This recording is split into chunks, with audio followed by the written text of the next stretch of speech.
Welcome to the deep dive. We've got some really interesting sources shared by you, our listeners, this time. They're focused on Jamaican Posses. Mm-hmm. So we're going to dive into that, look at where they came from, what they did, and, well, their reach. It's wider than you might think. It really is. And the sources, they paint quite a picture. Yeah, think of this as us pulling out the key stuff. What are Jamaican Posses? How did they evolve? And what are maybe some of the surprising bits? That's the mission today. Sounds good. And looking at the material, what jumps out right away is how tangled up these groups were with Jamaican politics early on. Okay, yeah, let's get right into that. The sources say they popped up in the 1970s. Kingston, Jamaica, Right. specifically. Right. And here's the kicker. They weren't just, random gangs. They were tied directly to the big political parties. The Jamaica Labor Party, JLP, under Edward Seaga. Yeah. And the People's National Party, the PNT with Michael Manley. Exactly. They started out basically as, political muscle enforcers. That initial political connection, it's fundamental. You really have to grasp that to understand their origins. It wasn't purely criminal at first. They were tools, kind of, for political power. Used to exert influence Yeah. and, unfortunately, to carry out violence for the parties. And the name posse itself. Mm.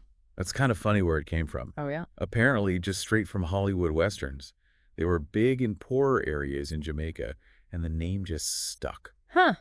Okay. That makes a certain kind of sense, I guess. And lots of posses are named after streets or neighborhoods back home, right? Mhm. Like really specific local ties. That really points to their roots, doesn't it? That local identity. And you have to remember the context of Jamaica back then, widespread poverty, quite a lot of violence.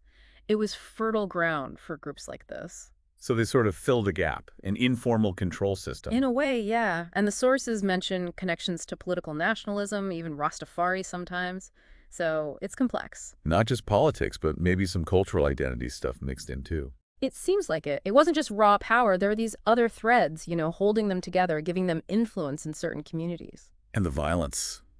It was intense right from the start, that 1980 general election. Yeah, that was brutal. The sources mention around 800 people killed by the gangs around that election. 800. Wow. That really shows their power back then. And the intensity of the political fight. Okay, so that's the start. Political enforcers in Jamaica. But they didn't stay there, did they? They changed. No, they definitely evolved. That transition into more straightforward organized crime and then expanding overseas, that's the next chapter. Right. So Edward Seaga wins the election. Mm-hmm. And then what happens? Well, there's a crackdown on his political opponents, and a lot of the members from the rival posses, the ones linked to the PNP mainly, they felt the heat. No. So they left. Many did, yeah, fled Jamaica, and the main place they went, the United States. Okay. And the sources mentioned two big names that came over. The Shower Posse and the Spangler Posse. Those are the big ones in the U.S., yes. And critically, they trace their roots directly back to those opposing political parties in Kingston, JLP and PNP. So it's like Jamaican political rivalries got exported. That's a good way to put it. Yeah. And what's interesting is a lot of the other Jamaican posses that popped up later in the U.S. were actually splinter groups from those main two, Shower and Spangler. So there's a clear line there. Jamaican politics, U.S. crime groups. A very direct line. And they were showing up in the U.S. even before that big post-election wave, weren't they? Brooklyn, New York, in the 70s. That's right. It's just the movement, or at least the connections, were already starting. Maybe for economic reasons, maybe diaspora links already existed. Right, not just the politics driving it. Probably a mix of factors, but initially in the U.S., their activity was really focused. New York City and Miami, those were the hubs. But they didn't stay just there. The list of cities they expanded to is, well, it's long. Newark, Philly, Hartford, Boston, D.C., Baltimore. Fort Lauderdale, Cleveland, Chicago, Kansas City. Dallas, Houston, Denver, L.A. I mean, that's coast to coast. It really is.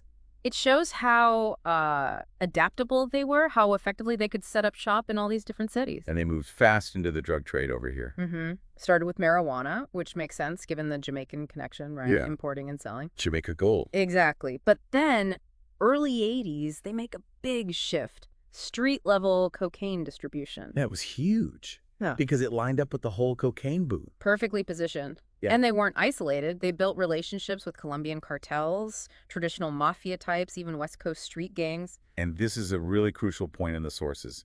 They played a major role in spreading crack cocaine. A huge role. Especially getting it into the American heartland during that mid-80s crack epidemic. It's pretty sobering. Yeah, it really shows how a group starting over there could have such a devastating impact over here. Absolutely. And moving into new turf, well, that caused friction, right? With the groups already there. Especially African-American organized crime groups who often controlled those drug markets already. So conflict was inevitable. And the violence level. Yeah. The ATF estimate. Between 85 and 89. Around 1,000 murders attributed to Posses. 1,000.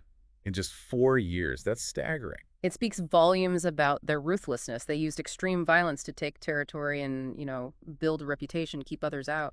So by 89, they were a major force. The estimates are like 10,000 to 20,000 members or associates. Yeah, something like that, across maybe 40 different gangs and 15 metro areas. Controlling maybe 35–40% of the U.S. crack market. That's the estimate. It shows just how big they'd become in a relatively short time. And it wasn't just the U.S., Canada, too. Toronto specifically. Yep.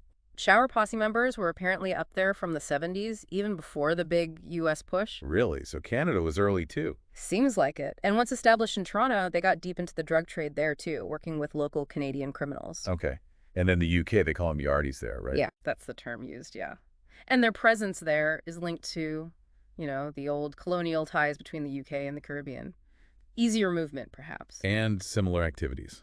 Drugs and guns? Mostly. But the structure seems a bit different, according to the sources. Maybe smaller groups, more fluid, less like the big U.S. posses, though still connected to other Jamaican gangs, and still violent. Right. And like in the U.S., they didn't just stay in London. No, once they got a grip on the crack trade in London, they spread out. Southern England, the Midlands, Wales, even up north and into Scotland. It's genuinely a global story, isn't it? All starting from those political roots in Kingston. It really is. It's quite remarkable, in a dark way. So how do they actually operate internally? Well, the sources say they function as pretty independent groups. Each has its own leader or leaders. Like generals at the top, maybe captains or lieutenants regionally? Something like that. A hierarchy, but maybe decentralized in practice. Groups could be small, like 25 people, or much bigger, hundreds even. And some had autonomous cells. Flexible, sounds like.